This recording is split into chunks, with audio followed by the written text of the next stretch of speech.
The Propcast on the Sports Game Podcast Network is brought to you by Kalshi. Make real money predicting sports. Kalshi is available in every state, and you also get $20 for free when you sign up with the promo code SGPN. That's Kalshi, promo code SGPN. And welcome, everyone, to the Propcast here on the Sports Game Podcast Network. Currently Friday afternoon, January 30th, around noon p.m. Eastern. I'm Rose, always Scott Reichel, joined again by Rosenberg. Together, we're going to break down our favorite props that we have for the Friday card. I am going to point out, by the way, there are a lot more NBA games than there are NHL games, but either way, the show must go on. Adam, how's it going with you? What's up? It's good. Pretty good on the goal scoring front the last couple of days. I think it was 1 and 2 on the last episode. We did get a goal score. We got the Riddish under. Yeah. Kind of nice watching your Isles trash the Rangers consistently. 4-0 against the Rangers this season. That's awesome. We take the free 8 points. Thank you very much. Nope, it's good. It's a fun team, man. Schaefer is awesome. Yep. Yes, he is. He's really, really good. And Sorokin, we'll see if he wins the Vezina or not, but he had another solid game last night. But either way, it's a good way to reward that team. I mean, well, Schaefer's guaranteed to win the Calder. I think so too. I don't know if that counts as rewarding on itself, or if you think that doesn't explain everything. So you should throw 2 awards their way. I think Waz got a case for, of course, Coach of the Year. He's not going to win it. Yeah, but you can make an argument there because the Islanders weren't supposed to be good. But they weren't supposed to be terrible, though. I mean, they were like... I didn't think they'd be good. But look, Schaefer's guaranteed to win the Calder. So if that's the main difference, then you could argue that is the catalyst for the entire run that they're having this season. And that might be enough. But Sorokin winning the Vezina, he does cover up a lot of holes for this defense. So we'll see. But Schaefer's a guaranteed lock at this point to win the Calder. So we'll go from there. But why? What do you think? I don't think Waz is a particularly good coach. I think everybody on the roster took a step forward, like in the right way. I'm fine with that too. It's so funny. I always forget that he's the coach because I think he's just because he panics so much in third periods. Like you and I've talked about this. Like I'm going to pull somebody with 8 minutes left. We always like that. Then again, I'm willing to accept. Well, it was a thing. Remember, it was like when he was a goalie and he would get pulled and he would get so pissed off, and he does it like with 8 minutes left in the third quarter. Well, Wall would always do that, even when he was back with the Avalanche, way back in the day. But when he was with the Habs, he did it all the time too. Yeah, he's very rarely pulled. The point is that stuff really never bothered me. I've always been a pretty aggro mindset guy when it comes to pulling the goalie, so it never bothered me. But look, I don't know if Waz a very good coach or not, but I feel like we'd agree most Coach of the Year awards are indirectly a Most Improved Team award. So no matter how good you actually are as a coach, that really doesn't matter. Is that a fair statement? Yeah, I agree with that one. So the argument is he could be in the running for it. I would not assume he's going to win the award, but the Islanders might get a couple of awards. We'll see what happens. But yeah, either way, I know your team's falling apart. How do you feel? I talked about this with somebody today. Tockett's the right coach for that team, but there's like I don't know if it was like Tyson Forster getting hurt, but that team like fell off a cliff fast. It did. And your team has fallen off a cliff for multiple coaches for the last couple of years. So yeah, which means there's a personnel a roster personnel thing. Yeah. I mean, they don't have. I mean, TK's on a heater. Yeah. But they don't have any like. He had a hat trick the other day, I think. Right, but like he's got like 6 goals in his last 4 games. Mm-hmm. But they don't have like any alpha, like tier 1 alpha players. You know what I mean? You don't consider Couturier an alpha. Selk trophy winners aren't alphas. Yeah. No. So anyway, let's get into the one hockey game and several NBA games. Cool. So before we get into our props for Friday, a reminder that you can find easy access to all of our picks and podcasts in one convenient app. Down the SGPN app, available for free in the App Store. Once again, SGPN app, free to download for all of the access to our free picks and shows. So moving on to the actual props that we have for Friday. Adam, I'm going to let you go first on the one hockey game on the card. I believe it is Blackhawks and Blue Jackets, correct? So what is Blue Jackets? Yeah. So what is going to be your first play that you're being forced to take against your will? Going to keep it really simple. Connor Bedard, goal. Anytime goal, plus 170. He had one last night against Pittsburgh in the blowout later in the game. He had only had one since he came back from injury over the last couple weeks. But I think that with the total of 6.5 in this game, I think that he could squeak one in there. I mean, look, he was getting close. He was knocking on the doorstep with one. His last 5 games, he's had individual Corsi of 5.4. Well, he always fires a bunch of shots in every single game. He does. So. And it was a shoulder injury, so I kind of expected it to take a little bit of time. But, to me, ice time, everything that's going on. I know he had one last night, plus 170 for him. I'll take it. The other thing is that when you look at it, he's minus 205 to get a point. Mm-hmm. And I'm not crazy about taking his assist at plus 112. I'd rather take the goal at plus 170. Well, I'm not a fan of the assist in general because I don't think this roster has many good players. They don't have a lot of good finishers either. So I don't really want to rely on anybody on that team to do anything. So I can get behind that too. Yep. But yeah, once again, it should be a fun game. I mean, it's one game on the card, total of 6.5, and both defenses, both Chicago and Columbus, are objectively not very good. So it should be a fun game. Moving on, though, to my first play, I am going to go with the NBA for starters. Give me RJ Barrett over 4.5 rebounds at minus 110. He's been quite good lately since, I'd say come back from injury. He's been pretty good at rebounding. He's had only 6 rebounds in 7 of his last 9 games, and against Orlando, he's been quite good. Orlando over the years has been good against centers when it comes to preventing rebounds, but against guards and forwards, they kind of, I'd say once again, give more up than you might think. But he's he's recorded at least 5 rebounds in 4 straight against Orlando. Barrett, though, is still not playing his normal amount of minutes that he was pre-injury, but I still think he'll play enough. I think he'll end up getting around 25, give or take, in this game. But I think 4.5 is a very low number for a guy that has always been a pretty underrated rebounder for his position. Give me RJ Barrett over 4.5 rebounds, minus 110. Rock and roll, man. This Raptors team that's kind of fallen off over the last couple of weeks after they were really hot. Well, the issue is always going to be the offense with this team because you're throwing in Barnes, you're throwing in Ingram, and you're throwing in Barrett. And quickly, they have a bunch of guys who get paid a lot of money, but you don't really trust the consistency when it comes to shot making on this team. Not to mention the overall 3-point shooting on this team is abysmal. So if you're in a 3-point shooting league and your team can't really shoot threes, you're going to have a bad time anyway. So Toronto has been pretty streaky, relying on toughness and some isolation scoring. But the lack of 3-point shooting and the lack of overall scoring depth are kind of why this team always has a certain cap to the ceiling, in my experience. I would agree. That's why, my opinion. That's why Kawhi was so important to that team. Yeah. Well, they also had Van Vliet and Siakam. They had prime Van Vliet. That team was also really, really good. Yeah, he was the missing piece at the absolute right time for that team. Correct. They took DeRozan and they traded him for a guy that played defense, and then they were able to win. But either way, moving on to your second play for Friday, what do you like? Second play that I like for Friday. So I won't spoil one of your plays, but I was very close to one of the things he had. But we're going to go. So Columbus gives up the most shots on goal allowed, averaging 30.6 per game against in their last. Let me just look. I'm going to handicraft this a little bit, but in their last 5 games, their shots on goal for, they're giving up 26.2. That's the lower 25th percentile.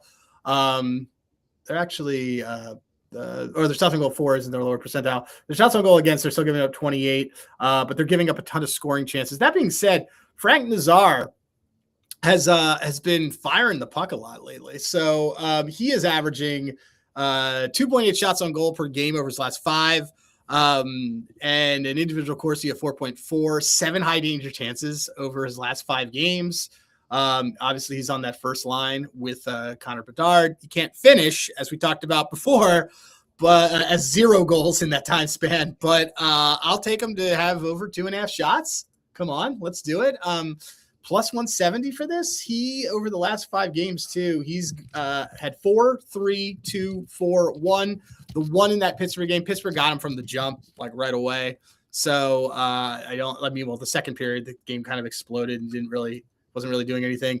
But his attempts, he's averaging 4.4 attempts per game. We just need him to get to 3 at plus 170. I think it's a great price. So yeah, I think it sounds like a good price too. And once again, we are picking a pretty high scoring game. So that makes a lot of sense. Before we get into the other props that we have for Friday, a reminder that we are brought to you by our sponsor, AVO. So if you want to make more money betting on sports, do it with AVO. It's AVO. Best sports betting tool. Helps you make a profit every time you decide to place bets, courtesy of arbitrage and plus EV opportunities. And a reminder that if you don't know what that means, that's fine. Check out the video guides they have for you. Step-by-step guides teaching you how to do arbitrage, etc.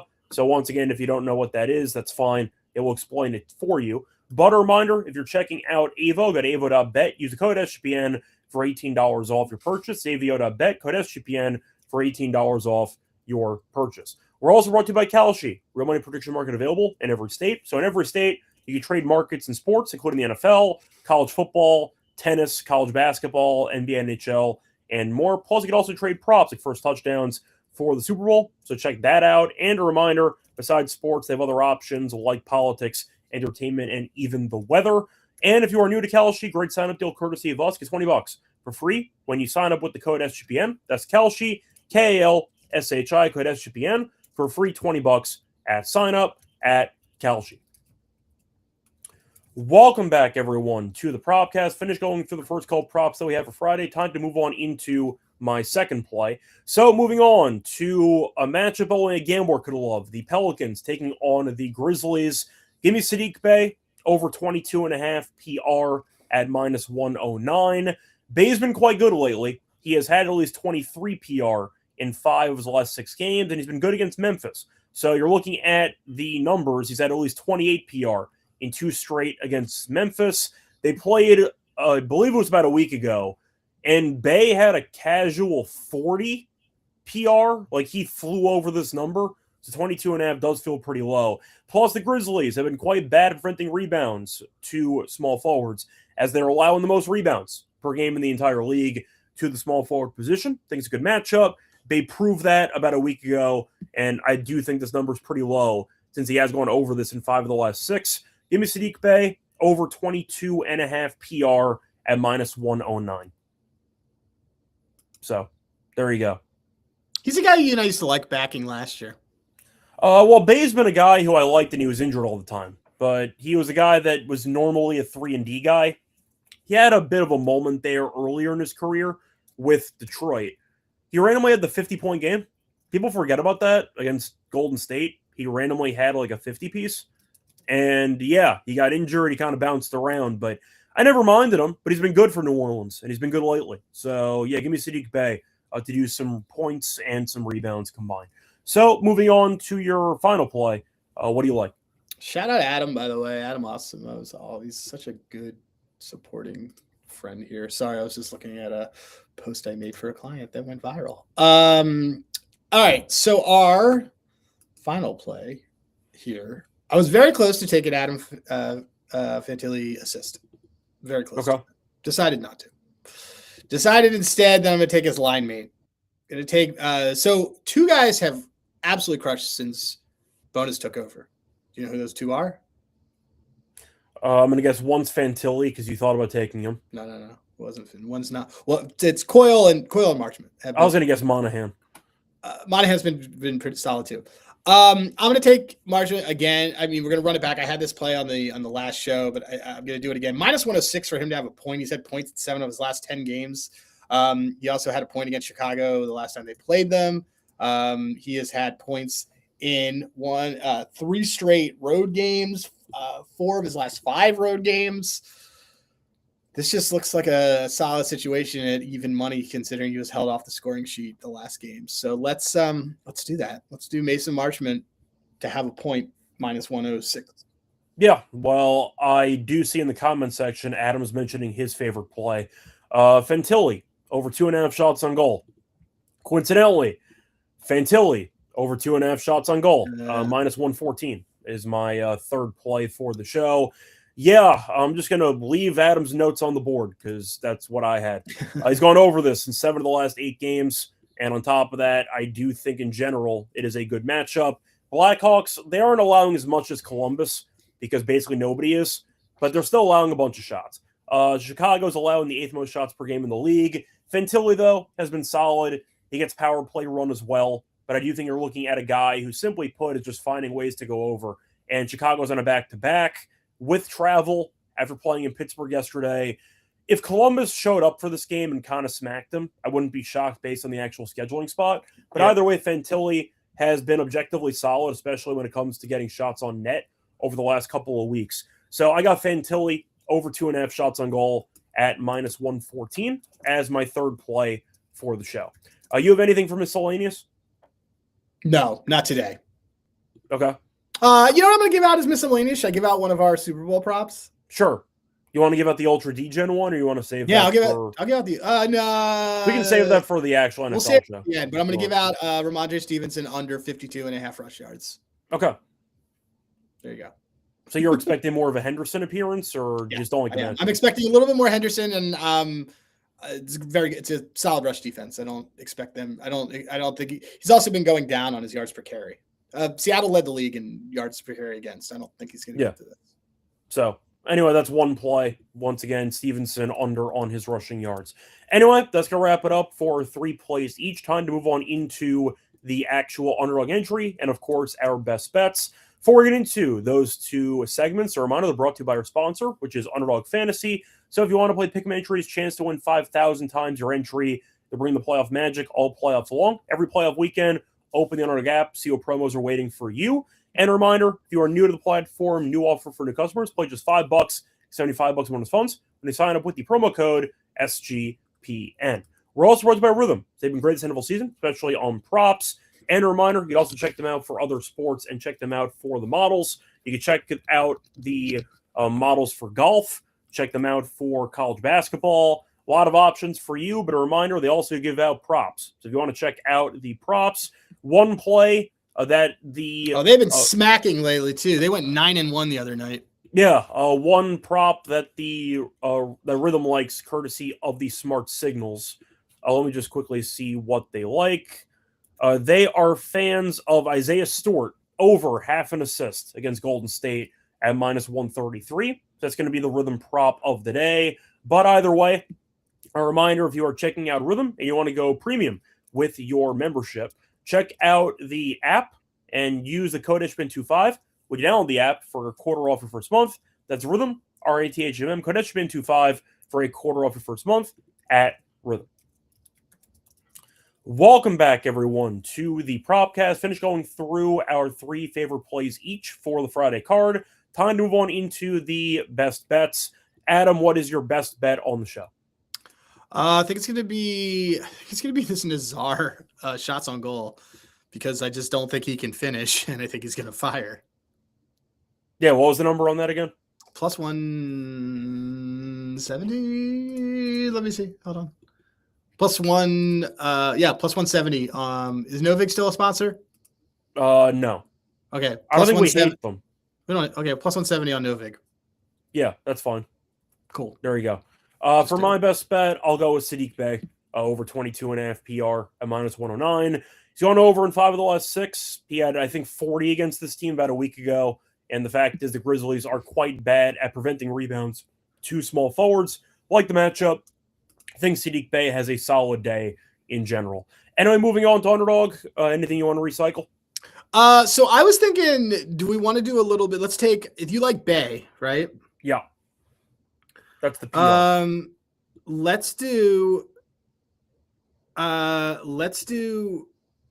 Coil Point and March Point. Okay. And then Bey, your Bey play. Sure. Works for me. Okay, let me just find this. Hold on. Okay, so Charlie Coyle, Point.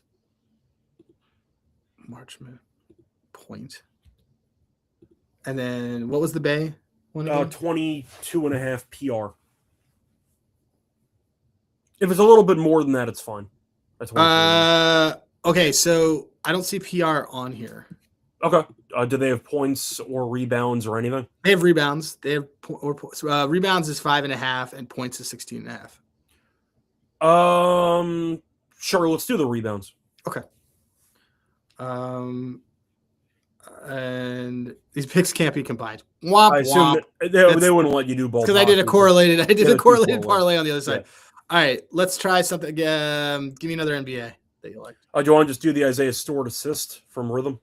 All right, we can do that. If not, I could find another one. He's not up here, so give me another one. All right. They like Denny Avdia, higher 12.5 RA. Denny, what a good one for me to get, given the DMs I got the other day. Over what? 12.5 RA. 12 and out. Oh, perfect. Okay, great. Denny's been great. Is Denny most improved? Right now it's like minus 230. Yeah, I would say. I'm just asking between the two of us. Sadiq Bey, higher 5.5 rebounds. Denny, higher 12.5 rebounds and assists. Mason Marchment, higher point. Cool. 4.29 multiplier. $50 allegedly will win us 246, but we know that's not true. Allegedly is the key word there. I'm sending this to you. Cool. And anyway, that is going to wrap it up for the show. Adam, we still have to coordinate, by the way. We can do that off air on what day we want to do our Super Bowl show. I think we should do the Super Bowl show in the middle of the week. Okay. But do you want to keep the NBA and NHL stuff for like Monday and Monday and like Thursday or something? Let's do this. Okay, we'll do a Monday. Here's what we're gonna do, guys. We're gonna do committing to this right now. Okay. We're gonna do a Monday NHL show, NHL and NBA show. Okay. Okay. We are going to do a Thursday. Well, the NHL is going to be on break. Okay. So we really will only have 2 shows next week. Okay. So we'll just do Monday and then we'll do Wednesday. Monday and Thursday. Let's do Thursday. Okay. That's fine. Yeah. Thursday. Cool. Thursday Super Bowl show. And you know what? We'll extend it. We'll make it like 5 plays each for like the Super Bowl because it's like that's fine. We'll do that. Okay, guys. So you get us next Thursday, and then on Monday we'll do NHL because they're going to go on Olympic break. Yeah, that's fine. Cool. Anyway, that's going to wrap it up for the show. Until next time, find us on Twitter at Reichel Radio and at Rosenberg. Till next time, good luck to all of you and all of